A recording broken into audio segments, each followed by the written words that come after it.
I spent 40 years working for peace, only to have it stolen by the people I trusted most. That's how betrayal sounds when it comes from your own family.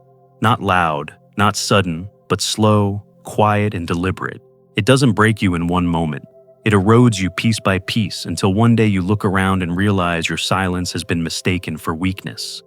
And that's when something inside you changes. You stop explaining, you stop defending, you start planning. This is not just a story about revenge. It's about dignity, about learning that peace isn't handed to you. It's earned, defended, and sometimes rebuilt from the ashes of betrayal. What happens when a man who only wanted solitude is pushed too far?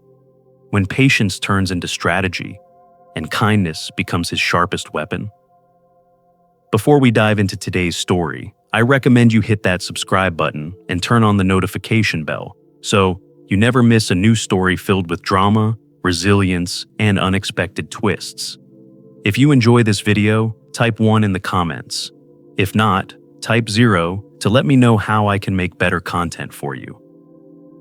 Now, settle in, get comfortable, and maybe grab your favorite drink, because this is a tale you won't want to miss. Let's get started. The lake looked half asleep beneath a veil of fog, its thin skin of ice glinting where the morning light touched. Steam rose from my silver percolator as I stood by the kitchen window, watching mist drift through the pine trees like smoke from an invisible fire. For the first time in decades, I didn't have to check blueprints or listen to the shriek of machinery. The only sound was the groan of the old floorboards under my socks and the distant call of a loon across Lake Colby. After 38 years of traffic, steel, and deadlines, silence had become the most luxurious sound in the world. I bought this cabin to hear myself think again. Cedar siding, 2 bedrooms, a stone chimney that leaned just slightly to the left, solid bones, nothing fancy. I'd spent the first week fixing what the years had loosened, tightening hinges, resealing the windows, replacing cracked tiles in the small bathroom. My hands missed the weight of a wrench, so I found comfort in every repair.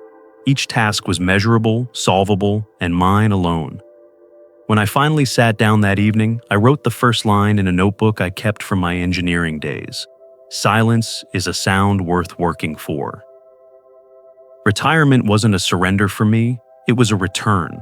I'd spent too long building things for other people: bridges, overpasses, elevated roads, structures that outlived their purpose. The cabin, though small, felt eternal. I treated it like a living blueprint, every shelf aligned, every nail sunk flush. Precision gave me calm. I was too old to chase chaos anymore. Megan called just after sunrise on my second day. Her face filled the screen, soft and bright, the way her mother's once had. "Dad, the pictures don't do it justice," she said. "It looks like something out of a postcard." I smiled at her excitement. "You'd like it up here. It's quiet. The kind of quiet you can actually feel."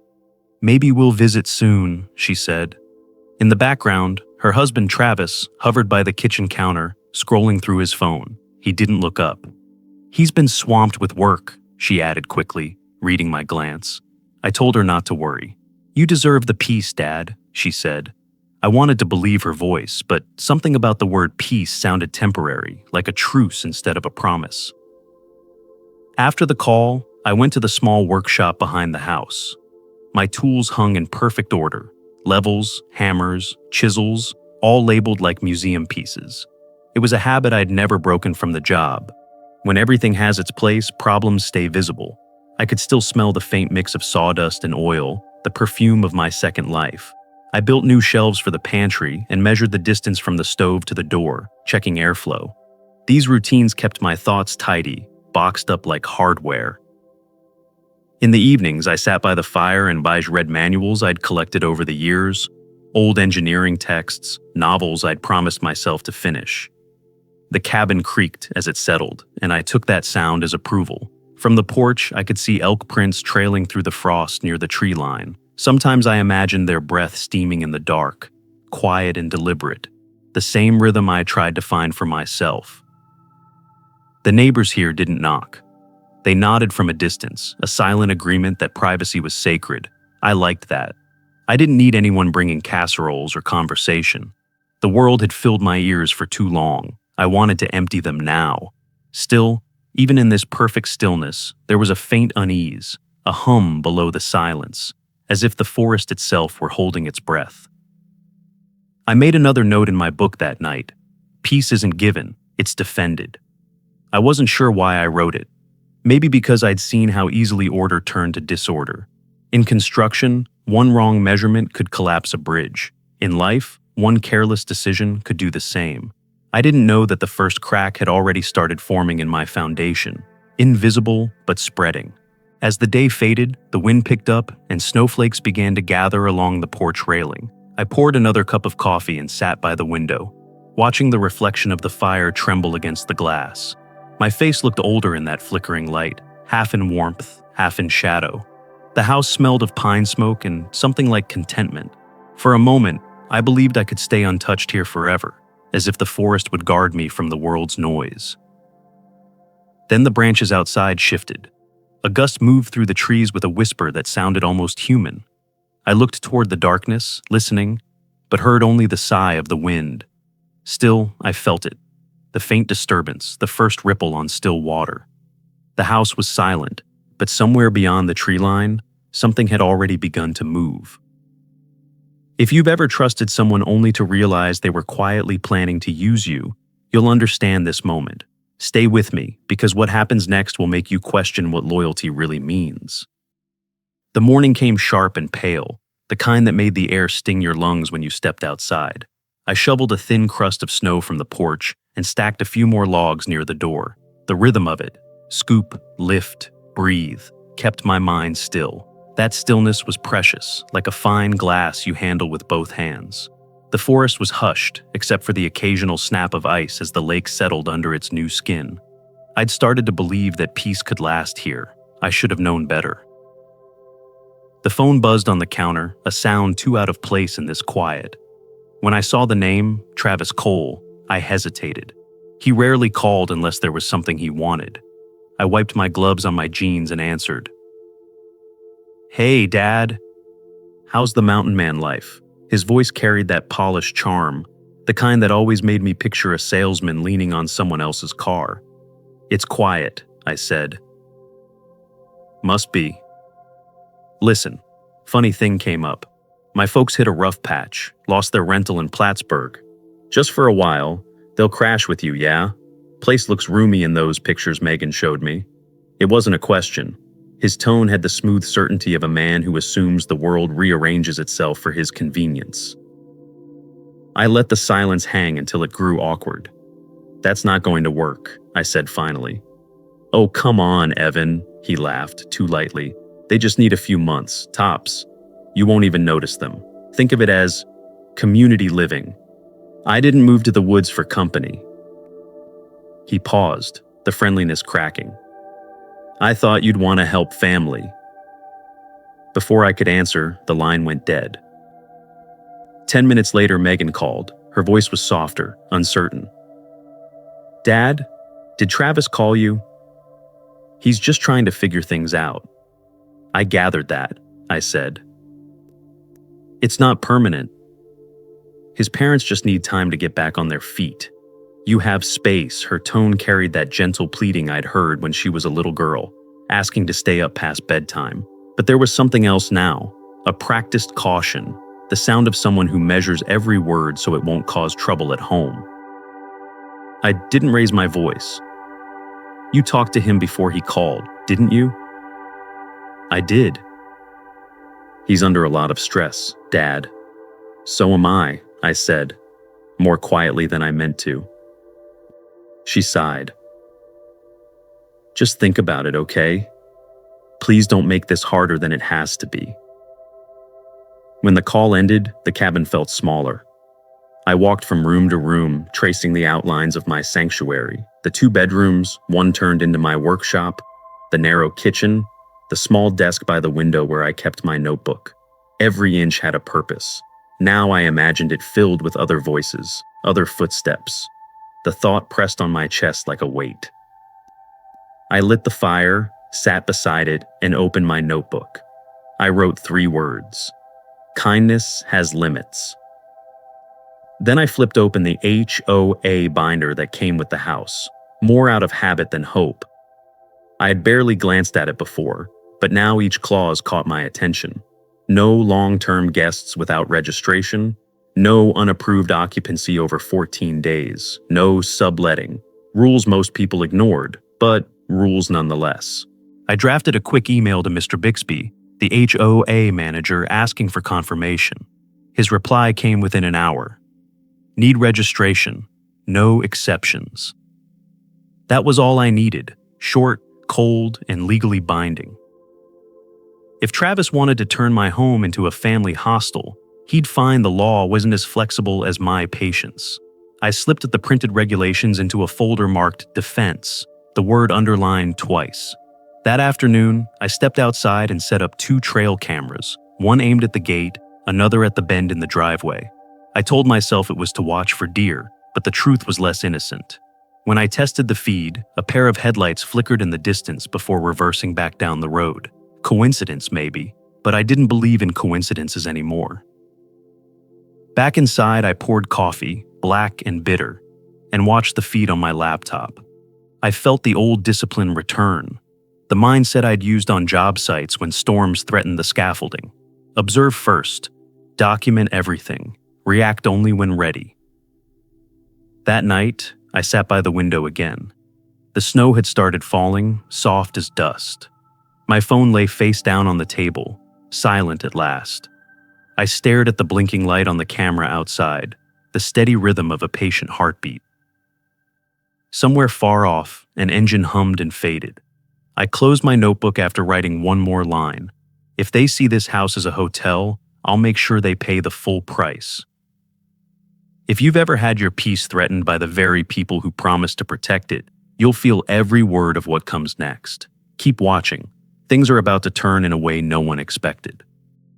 The sound came first, a slow crunching rhythm, tires grinding over packed snow.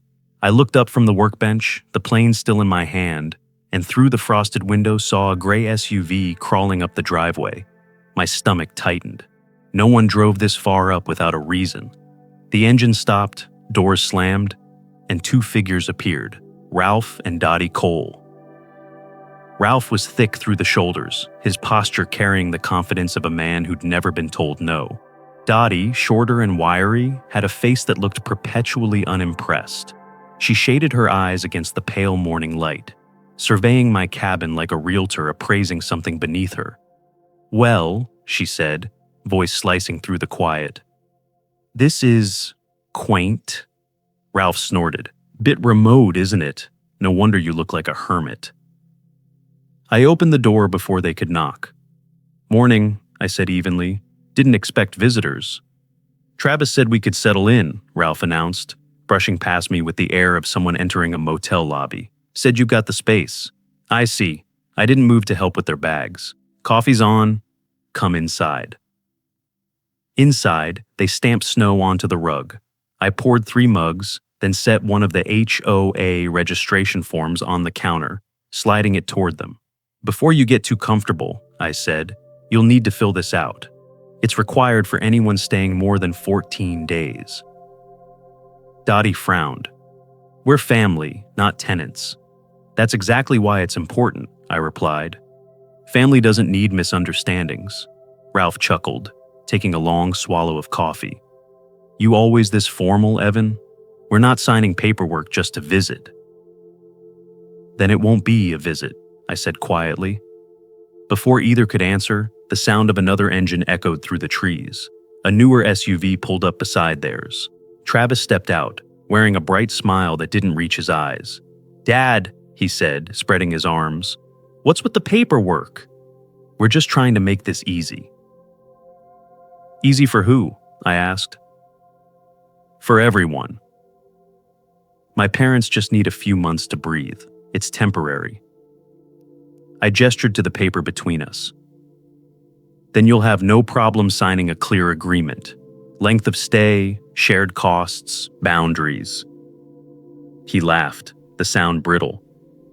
"You're kidding, right?" I didn't blink. "Do I look like I'm kidding?" Dottie huffed. "Honestly, this is ridiculous. You'd think we were strangers, guests, I corrected. Registered guests. The silence that followed was brittle as the ice on the eaves. Then Ralph leaned forward, smirking. Maybe you forgot how family works. You've got space, we need space. Simple. Travis shifted uncomfortably. Dad, don't make this a thing, Megan said. I know what she said, I interrupted, voice level. But I also know what I said when I bought this property. It's my home, not a boarding house. Ralph's smirk vanished. You think you can just push us out? I think I can enforce the rules I live by. Lunch was strained and silent. They complained about the lack of cell service, the absence of television, the smell of wood smoke. When Ralph wandered into my workshop uninvited, running a hand over my tools, I felt something hot flash in my chest. I didn't show it. I simply closed the door behind him and said, "That room's off limits." He grunted but didn't argue. Dottie whispered something about me being touchy. When Travis finally stood to leave, he clapped my shoulder like a man closing a deal. Just give it time, Dad. You'll warm up to the idea. I met his eyes. You'll find I don't warm up easily. By late afternoon, the SUV taillights disappeared down the driveway, leaving Ralph and Dottie unpacking like settlers staking a claim. I went to my office, opened my laptop, and wrote to Mr. Bixby at the HOA. Unregistered occupants have arrived today. Please confirm policy enforcement timeline. The reply came within minutes. Inspections conducted weekly. Violations trigger fines. Document everything. I smiled faintly. That I could do. Evening brought a new kind of silence, thick, occupied. I heard drawers opening, Ralph's voice echoing down the hall, Dottie humming tunelessly in my kitchen. I went outside to clear my head. The cold was bracing, sharp enough to cut thought into clarity. That's when my phone buzzed. An email alert from the HOA. Fire safety complaint received. Photo attached. I opened it. A grainy image showed my woodpile stacked against the cabin wall. The caption read, "Potential fire hazard. Please correct immediately." I looked toward the road, where a patch of snow was freshly compressed by tires. They hadn't wasted time. Back inside, I moved the woodpile exactly 6 feet from the wall, documented it, and replied with time-stamped photos. Then I wrote in my notebook, "They think I'll react with anger. I'll respond with evidence." Outside, the camera light blinked steadily against the dark, watching, recording, waiting. By the fourth morning, I'd stopped counting how many times I found someone else's coffee mug in my chair. Ralph and Dottie had spread through the cabin like ivy, slowly, persistently, wrapping around everything I'd built for solitude. The fireplace now burned all day, eating through my propane faster than I'd budgeted. Dottie's voice echoed from the kitchen as she rearranged the shelves I'd organized meticulously. "I moved the pots so they're easier to reach," she said. "You're welcome." I said nothing. Silence was a tool now, sharper than argument. Ralph had commandeered the living room, claiming the couch as his office. He spent hours watching hunting shows on his tablet, volume too loud, feet propped on my cedar table. When he wasn't watching TV, he was fixing things, replacing nails that didn't need replacing, leaving his beer cans on my workbench like a signature. One afternoon, I found a long scratch down the side of my truck. Ralph laughed when I mentioned it. "Must have been the shovel. Snow's slick out there. Don't worry about it." I did worry, but not out loud. Instead, I photographed the damage, the angle of the scratch, even the reflection of his boots in the chrome. The pictures went into a folder labeled Incidents, coal on my desktop. By day 5, they'd started using my expensive coffee beans and leaving the empty bag on the counter. Dottie complained the cabin was too cold and cranked the thermostat until the heater moaned. Ralph left the front door open after every smoke break, tracking in mud. They called it making the place livable. I called it data. Each morning before they woke, I walked the perimeter of the property. The cameras blinked in the dawn light like patient eyes. I'd added a third one, a small lens hidden inside a birdhouse facing the driveway. The footage streamed to a cloud folder automatically, time-stamped and backed up. I'd learned in construction that documentation beats argument every time. That night, I emailed Mr. Bixby from the HOA again. Quick question, who's responsible for damages if unregistered guests alter property structures? His reply came an hour later. Homeowner may file violation notice if unregistered guests cause harm or nuisance. Perfect. The next morning, Ralph fixed the shed door. The hinge, which had been fine yesterday, now hung crooked. I took pictures before and after, printing 2 copies, one for the HOA, one for my growing file. At dinner, Dottie complained about the neighbors on the private road. They looked at me funny when I waved, probably think we're freeloaders. Ralph laughed. Let them think what they want. We're family. He won't throw us out. I poured myself water instead of answering. Their voices faded into background noise, like the hum of insects. Every comment, every careless act was another brick in the wall I was building between us. Cold, factual, undeniable. Later that evening, the phone rang. Travis. Hey, Dad, he said brightly. I've been hearing you're a bit tense. Maybe try to relax, huh? My jaw tightened. Your parents seem comfortable enough. He chuckled. Yeah, they've always been adaptable. Don't overthink this, all right? It's temporary. Everything's temporary, I said. He hesitated, sensing the edge in my voice. Just don't make it worse than it is. I ended the call. The entry in my notebook read, 8:42 p.m. Call from Travis. Dismissive tone, defensive. By midnight, I was back at my desk. I drafted a routine maintenance report for the HOA, carefully neutral language, minor damages observed on shed door, increased propane usage due to unregistered guests. See attached documentation. It wasn't a complaint yet, it was groundwork. I printed the report, signed it, and mailed it certified first thing the next morning. Ralph watched from the porch, squinting as I walked to the mailbox. You sure write a lot for a retired guy, he said. Old habits, I replied. I like keeping records. He shrugged. You keep doing that. Me, I know the right people in town. Don't need paperwork to get things done, I smiled thinly. Good for you. That night, after they'd gone to bed, I sat by the window. The fire had died down to embers. Outside, snow was falling again, soft but relentless. The cabin creaked with its usual rhythm. I reread my notes, the dates and times forming a pattern as precise as an engineering blueprint. Coffee theft, property damage, unauthorized modification. They thought they were clever. They thought patience meant weakness. I closed the notebook and whispered to the quiet. Predators reveal themselves when they think the prey isn't watching. Outside, the birdhouse camera blinked twice, capturing Ralph sneaking out for one last cigarette. I smiled faintly and turned off the light. Tomorrow, I'd start tightening the screws. When I pulled into the driveway that afternoon, the wind had a strange edge to it, like the forest was holding its breath. The door to the cabin was wide open, banging against the frame in the gusts.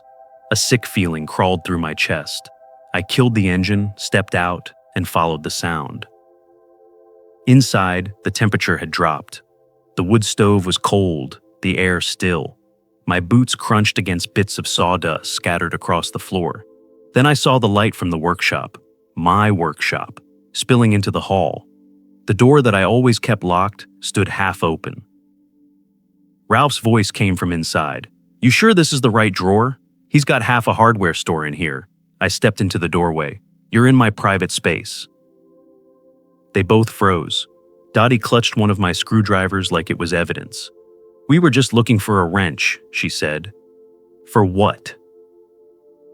The sink was leaking, Ralph said, avoiding my eyes, just trying to help. I looked down. The sink wasn't leaking, but the camera near the ceiling, the one that faced the door, was unplugged. That told me everything I needed to know. You unplugged my equipment. My voice stayed calm, but the room seemed to shrink. Didn't mean anything by it, Ralph said, setting the screwdriver down. You got cameras all over the place. Makes a man feel watched in his own home. It's not your home. That landed hard. Dottie's eyes narrowed. You've lost it. You can't treat people like criminals. I walked past them, plugged the cable back in, and checked the feed. The small green light blinked alive. "It's working again," I said, "which means it recorded you walking in here without permission." Ralph took a step toward me, his jaw tight. "You threatening me?" I met his stare. "No. I'm documenting you." For a moment, no one spoke. The hum of the refrigerator sounded too loud. Dottie's face went pale. Ralph's hand twitched, but he stopped himself. I took a slow breath and said, "You have until tomorrow morning to explain this. After that, I'm filing a report." He laughed, short, nervous. "You really think the HOA cares about family drama? They'll care about evidence." I left them standing in the workshop and went to my desk. My hands shook as I typed the email, but my words were clean, clinical, stripped of emotion.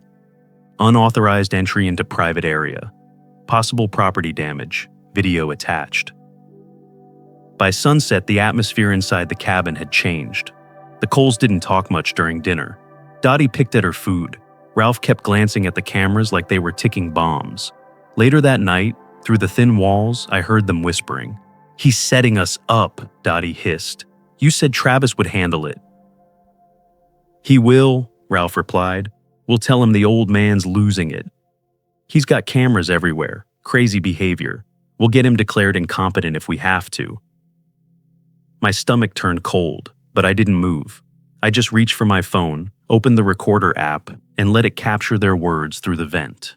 An hour later, a voicemail came from an unknown number. "Mr. Cole, this is a courtesy notice. We've received concerns about your treatment of family guests. Please call to discuss." The voice was smooth, rehearsed, probably a favor from Travis. I forwarded it to my attorney with the note, "Potential harassment and defamation. Please retain copy." Then I closed the laptop, wrote a single line in my notebook. "They've chosen open war. So be it." The next morning, I brewed coffee as if nothing had happened. Ralph and Dottie shuffled in, looking wary. The smell of the roast filled the silence. I set an envelope on the table, neat, official, sealed with my signature. "What's that?" Dottie asked. "Notice of termination of stay." Ralph blinked. "You're throwing us out?" "I'm enforcing policy," I said, sliding the paper toward him. "You have 72 hours to vacate. Any damage or interference after that will be reported as trespassing." Dottie's mouth dropped open. "You wouldn't dare. I already have." Ralph's fist slammed the table, rattling the mugs. "You can't do this to family. You did it to yourselves," I said quietly. He stood, his face red. "I'm calling Travis."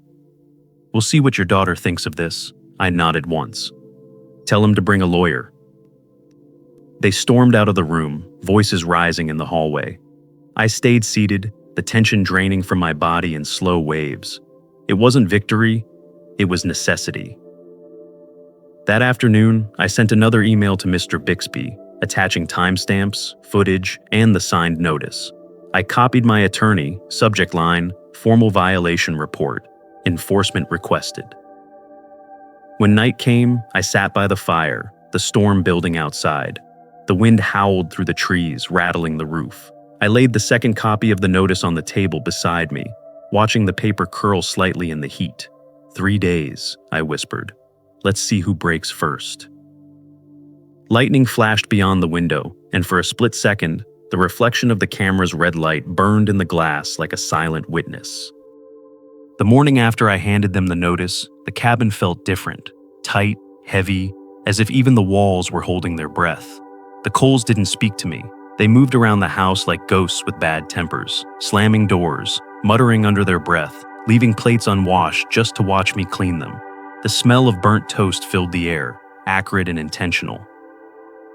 I marked the day in my notebook, 72 hours minus 1. Every movement felt deliberate now. I made my coffee, read the local paper, kept my composure. They wanted a reaction. I refused to give them one. The cameras blinked steadily, recording everything. Their tantrums, their whispers, their contempt. It wasn't rage keeping me still anymore. It was purpose. By noon, the phone rang. I knew who it was before I answered. Dad? Megan's voice came, brittle at the edges. What's going on? Travis says you've lost it, that you're kicking his parents out in the middle of winter. I closed my eyes, swallowing the lump in my throat. I'm enforcing the rules, Meg. That's all. They said you threatened them, she continued, that you're unstable. Ralph said he's afraid of you. I almost laughed. Ralph's afraid of losing control, not of me. She hesitated. Can't you just let them stay a little longer? They don't have anywhere to go. You mean, I said quietly, they don't want to go anywhere else. There's a difference, silence stretched across the line. I could hear her breathing, could almost picture her in that bright suburban kitchen, glancing over her shoulder in case Travis was listening. Dad, please, she whispered, this isn't you. You've always been kind. I still am, I said, but kindness has limits. I heard her take a shaky breath. You sound like Mom. The mention of her name landed like a stone in water. For a moment, I couldn't speak. Then she said, Travis is driving up tomorrow. Maybe he can help sort things out. I wanted to tell her that Travis didn't come to sort things out. He came to win. But I only said, all right, I'll be here. When the call ended, I stood in the silence for a long time, the ache settling deep in my chest. Then I grabbed my coat and stepped outside. The air was sharp enough to sting my lungs. The snow had crusted overnight, cracking under each step. I walked through the trees, past the frozen creek, until I reached the clearing that overlooked the valley. The world stretched below, cold and perfect. I thought of Ellen, my late wife, the one person who could talk me down from anger without saying much at all. I could almost hear her voice. One day, you'll have to choose between being right and being at peace. I'm trying to be both, I said aloud. The wind answered, low and distant, carrying the scent of pine. When I returned, Ralph was on the porch, smoking. The red ember of his cigarette glowed in the dim afternoon light. He smirked when he saw me. Talk to Travis, he said, flicking ash onto the snow. He says you're overreacting. He's coming tomorrow. Maybe we'll straighten you out before you do something stupid. I looked at him, steady. You might want to pack before then. He laughed. You think you scare me? No, I said, stepping past him, but evidence does. He went quiet. I didn't look back. That night, I reviewed my files one last time. The footage, the photos, the emails, everything was in place. I attached a final note to Mr. Bixby and my attorney. Possible interference expected from son-in-law. All documentation secured. Then I printed the most critical evidence and sealed it inside a thick waterproof envelope labeled "For Records," in case of damage or theft. I hid it in the shed, behind the old toolbox Ellen gave me years ago. The air inside was cold and dry, smelling faintly of cedar and oil. When I went back inside, the Coles were whispering again. Their voices slid under the door like smoke. I didn't listen this time. I'd heard enough. By the fire, I stared at the framed photo on the mantel. Ellen and Megan at the lake, sun behind them, both laughing. That moment belonged to another world. I wish you could see what they've become, I said softly. What I've had to become. The flames shifted, casting long shadows on the walls. My reflection in the glass looked older, harder. Then I saw it, the faint glow of headlights down the snow-covered driveway, winding slowly through the trees. My pulse quickened. He was early. I exhaled once, steady and final. No more waiting, I murmured. The clock ticked softly in the silence as the engine sound grew louder. The storm hadn't broken yet, but it was coming. The snow came early that evening, thick flakes drifting like ash over the pines. I'd been sitting by the fire, half reading an old repair manual, when the headlights appeared through the trees. They cut a white path up the driveway and stopped outside. I didn't need to look to know who it was. Travis. His SUV idled for a moment, engine humming like a threat, before the door opened and he stepped out. Perfect coat, clean boots, that salesman's confidence he wore like armor. Behind him came Ralph and Dottie, suddenly fragile, clutching at him as if they'd been rescued from a disaster. The front door swung open before I could stand. Travis walked in without knocking. Ralph and Dottie trailed close behind, rehearsed in their outrage. "Dad," Travis said, voice smooth but cold. "What the hell is going on here?" "Coffee's on," I said quietly. "You can start by taking off your boots." He didn't. He threw a glance toward his in-laws. Dottie's eyes were already wet.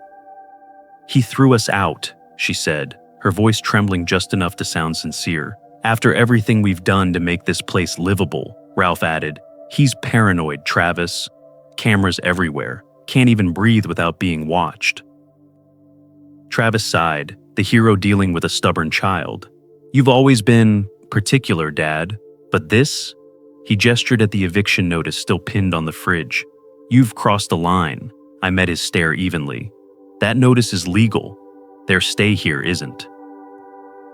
"This is family," he said. "No," I corrected. "This is property. There's a difference." Ralph barked out a laugh. "Listen to him. Thinks he's some kind of landlord now." "I am," I said. "And your tenants, unregistered ones?" Travis's tone sharpened. "You realize how this looks? An old man kicking out his daughter's in-laws in the middle of winter? HOA, police, court, none of it's going to make you look sane." I turned toward the counter and picked up the binder I'd prepared days ago. It was thick, printed reports, photos, time-stamped footage, every incident in neat order. I set it on the table with a soft thud. "You mean this kind of crazy?" He hesitated before flipping it open. The first page showed Ralph unplugging the workshop camera. The next, the scratched truck. Then the HOA responses, complete with signatures and dates. His eyes moved faster, the smugness draining from his face. "What is this?" he muttered. Documentation," I said. "Something you've never been good at." Dottie's hand flew to her mouth. "You recorded us?" "In my own home," I said. "Where you entered without permission." Ralph took a step forward, red-faced. "You think you can blackmail us with this crap?" "I don't need to," I said. "The HOA already has copies." Travis looked from me to the binder, calculating. "You went to them?" "I went through the proper channels," I replied. "Something you might try someday." He scoffed, but his eyes darted toward Ralph, whose bravado was cracking. Dottie began to cry in earnest now, muttering about betrayal and humiliation. I didn't answer.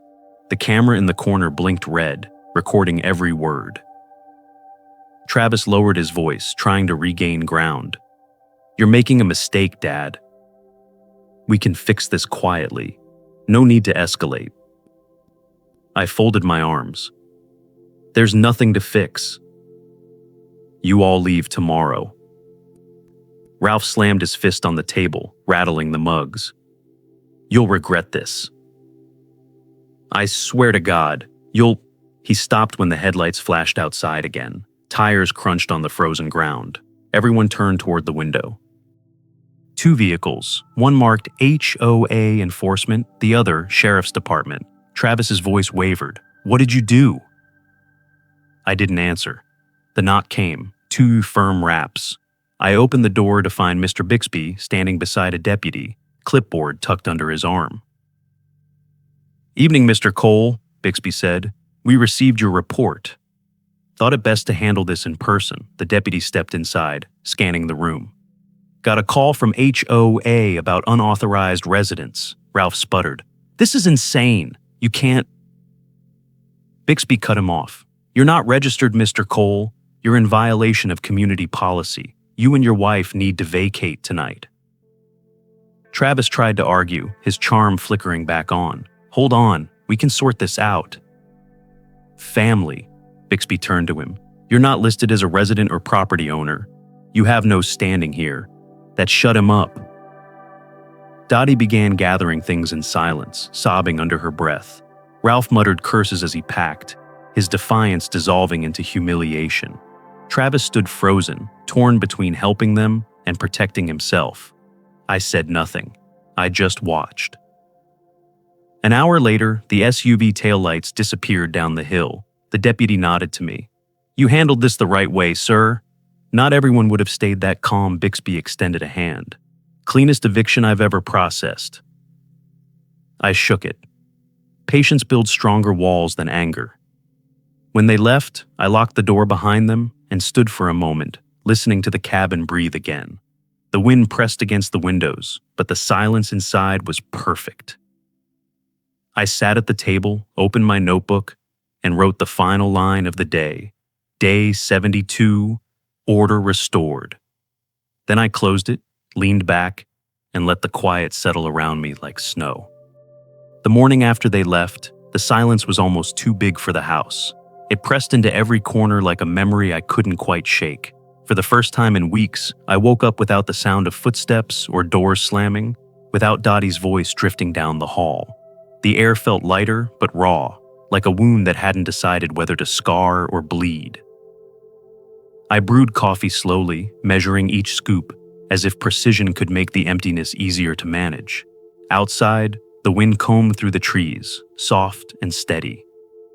The tire tracks from last night were still visible in the snow, 2 deep ruts leading away toward the main road. I watched until the light shifted and they started to fade. You'd think victory would feel like relief. It didn't. It felt like quiet exhaustion. I spent the morning cleaning. The cabin had turned into a stranger's house while they were here, rearranged, cluttered, violated. I started with the kitchen, scrubbing the counters until the pine wood shone again, tossing out the coffee mugs they'd chipped. I found one of Dottie's scarves behind the chair, smelling faintly of perfume and smoke. It went straight into the trash.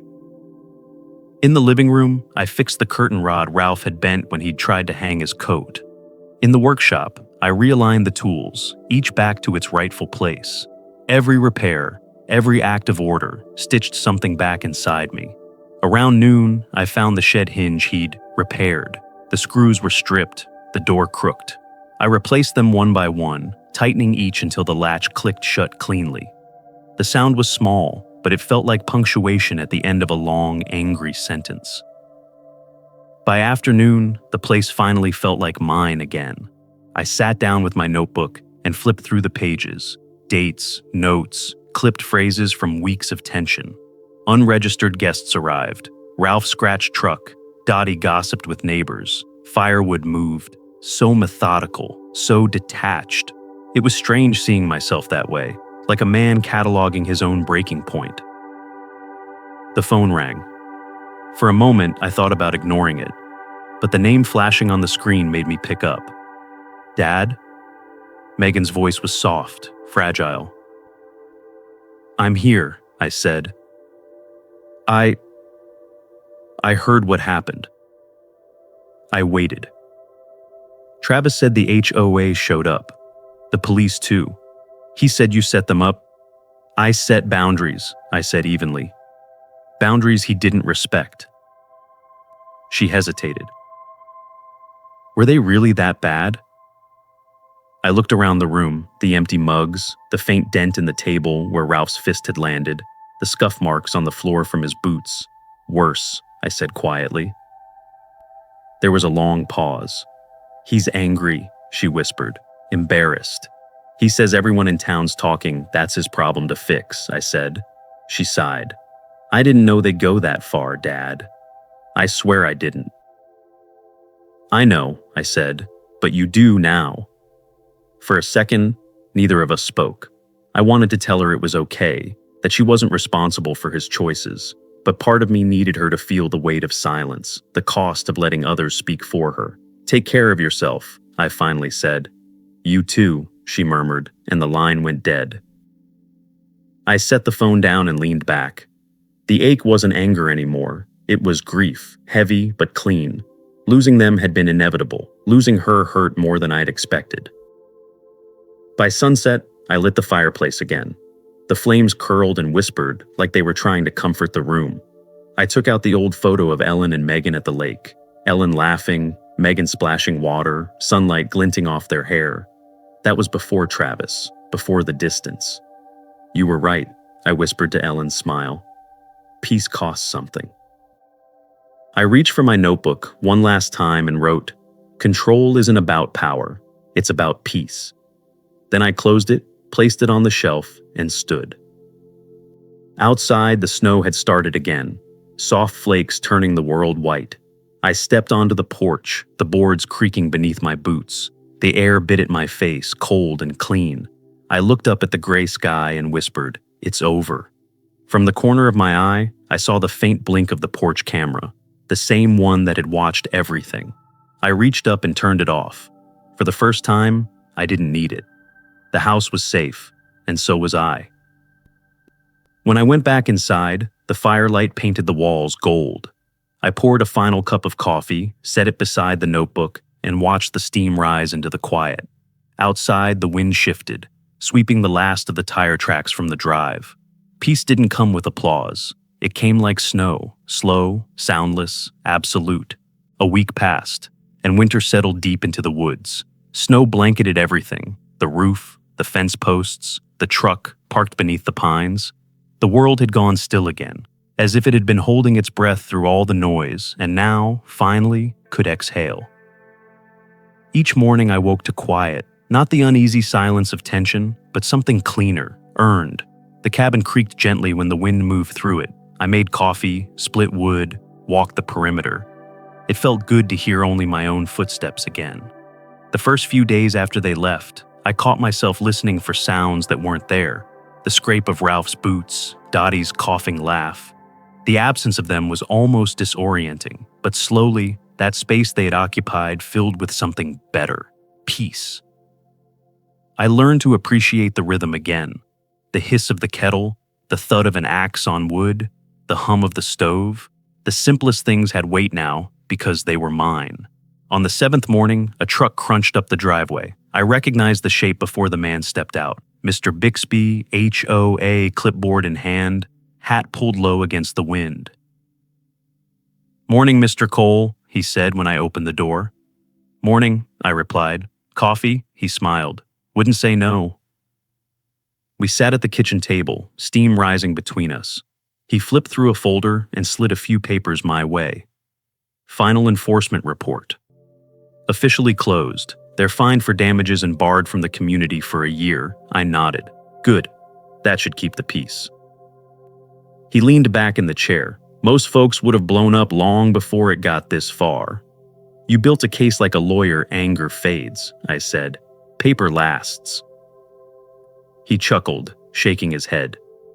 "You handled it cleaner than most attorneys I've met." We finished our coffee mostly in silence. When he left, his truck disappeared down the hill, and I felt the weight of the last few months finally slide off my shoulders. That afternoon I cleaned again, not because I needed to, but because I liked the ritual of it. The house smelled like cedar and smoke. The scars left behind, the dent in the table, the scratches on the truck, didn't bother me anymore. They were reminders, not wounds. The mail came late in the day. Among the usual bills and flyers was a plain envelope from the HOA confirming the fines. I read it once, folded it neatly, and tucked it into the filing cabinet. There was satisfaction, but not the kind that comes from revenge. It was the quiet assurance that the world, for once, had aligned with reason. Then I saw another envelope, smaller, addressed in handwriting I knew better than my own. Megan. For a long moment, I just stared at it. The paper was creased, like she'd hesitated before sending it. I opened it carefully. "Dad, I don't know how to start this. I've been angry, confused, embarrassed, but mostly ashamed. I believed what I was told instead of asking you myself. Travis twisted things, and I let him. I'm sorry. You didn't lose me. I just took too long to see who was really fighting for us. I know you were trying to protect what mattered to you. Maybe someday we can talk again, not as parent and child, but as two people who finally understand each other. Love, Megan." I read it twice. The words didn't erase the months of silence between us, but they softened them. I folded the letter, slid it back into the envelope, and set it on the mantel beside Ellen's photo. She would have smiled at that. As the sun began to dip behind the trees, I stepped outside. The snow was fresh again, unbroken, glowing gold in the low light. My breath came out in white puffs. The world felt both bigger and smaller, emptier, but honest. I thought of Ellen, of the day we'd first driven out here, her hand on mine, her voice saying, "You'll find peace here someday." She'd been right, as always. "You were right again, love," I whispered into the cold air. For the first time in a long while, I didn't feel alone. Back inside, I poured a final cup of coffee and sat by the fire. The flames danced lazily, throwing light across the notebook still resting on the table. I opened it to the last blank page and wrote, "They took my quiet for weakness, but quiet was the weapon that saved me." I closed it gently and looked toward the window. Outside, the sky was fading into blue-gray, snow still falling in soft spirals. The chimney smoke rose straight and clean. I stood, stretched, and let the stillness fill the room. No noise, no chaos, just the hum of the cabin, the crackle of the fire, and the sound of a man who had finally come home to himself. By early spring, the last of the snow had melted into the soil, and the cabin seemed to breathe again. The trees that had stood brittle and silent through winter now shimmered with buds. The air was different, warmer, easier to inhale. I woke earlier these days, not because I had to, but because I wanted to watch the light crawl through the forest. The cabin no longer felt like a refuge from the world. It felt like part of it. Each morning began the same way: grind the beans, boil the water, pour the coffee. I'd step onto the porch and let the steam rise into the cool air. The quiet no longer weighed on me. It had texture now, a presence, not an absence. There was still loneliness in it, but it was the good kind, the kind that told you you'd survived. It was a Tuesday when Megan showed up. I didn't hear her car at first, just the crunch of gravel under hesitant footsteps. When I opened the door, she stood there holding a basket of groceries, bundled in a denim jacket and nerves. "Thought I'd bring breakfast," she said. For a heartbeat, neither of us moved. Then I smiled and stepped aside. "You remembered where the coffee is?" She nodded, relief flickering in her eyes. Inside, the air smelled like wood smoke and sap. She placed eggs, bread, and apples on the counter, moving with the uncertain rhythm of someone relearning a forgotten space. "I almost didn't come," she admitted. "Wasn't sure if you'd want to see me." "I always want to see you," I said. "Even when I don't know what to say." We cooked together, quiet but comfortable. The sound of eggs sizzling filled the small kitchen, blending with the hum of morning wind through the trees. When we sat down to eat, she picked at her toast before speaking. "You were right, Dad," she said softly. "Not just about them. About me, too. I let comfort blind me. I didn't want to see what was really happening." I took a slow sip of coffee. "Seeing clearly always comes late," I said, "but it's worth the wait." We ate in silence for a while. Then she asked, "Do you ever regret it? Any of it? The traps, the cameras, the records, what you had to do?" I thought about it. Regret's just the mind wishing for softer lessons, but life doesn't hand out soft ones. You either learn or you don't. She nodded slowly, eyes glossy but calm. "You're not angry anymore, are you?" "No," I said. "Anger's heavy. Peace carries easier." After breakfast, we walked outside. The forest floor was alive again, wet earth, new shoots, distant bird calls. She paused near the porch steps, eyes sweeping over the clearing. "It's beautiful here," she said. "I get why you fought so hard to keep it." I smiled faintly. I thought I wanted solitude. Turns out, what I really wanted was safety. "There's a difference," she turned to me, unsure. "You're not still alone, though." "No," I said, pulling a small brass key from my pocket. "Not if you ever need this." I handed it to her. "Spare room's yours. Always." For a second, she didn't move. Then she wrapped her arms around me. It wasn't dramatic, just a quiet, honest embrace that said what words couldn't. "I don't deserve this," she whispered. "Sure you do," I said. "You're learning." "So am I." When she finally left that afternoon, the house didn't feel empty. It felt settled, as if the walls themselves had exhaled. I watched her car disappear down the dirt road, dust curling behind her, and then turned back to the porch. The woods stretched before me, green now, alive. I sat down with a fresh cup of coffee, the same chair where all of it had started months ago. I thought about Ralph, Dottie, Travis, the chaos, the lies, the endless noise, and realized I didn't hate them anymore. They'd shown me what I'd ignored for too long, how fragile peace becomes when you stop protecting it. Some people chase revenge, others chase forgiveness. I'd found something in between, clarity. I glanced at the horizon, the trees moving gently in the wind. The air smelled of thawing soil and new beginnings. Ellen's voice came to me, faint and familiar. "You'll find peace here someday." "You were right," I said softly. "You always were." I leaned back, letting the chair creak beneath me, and took another sip of coffee. Peace, I realized, isn't something you stumble upon. It's something you build, defend, and tend like a garden, one quiet day at a time. And as the sunlight broke through the branches and spilled across the porch, I smiled. Not because the war was over, but because I'd learned how to live after it. In the end, peace is rarely something we find. It's something we create, protect, and rebuild after the noise fades. Life has a way of testing what we claim to value: freedom, respect, love, or integrity. It strips away the illusions until only truth remains. And when the truth finally stands alone, we realize it was never about winning or proving anyone wrong. It was about keeping what mattered untouched by bitterness.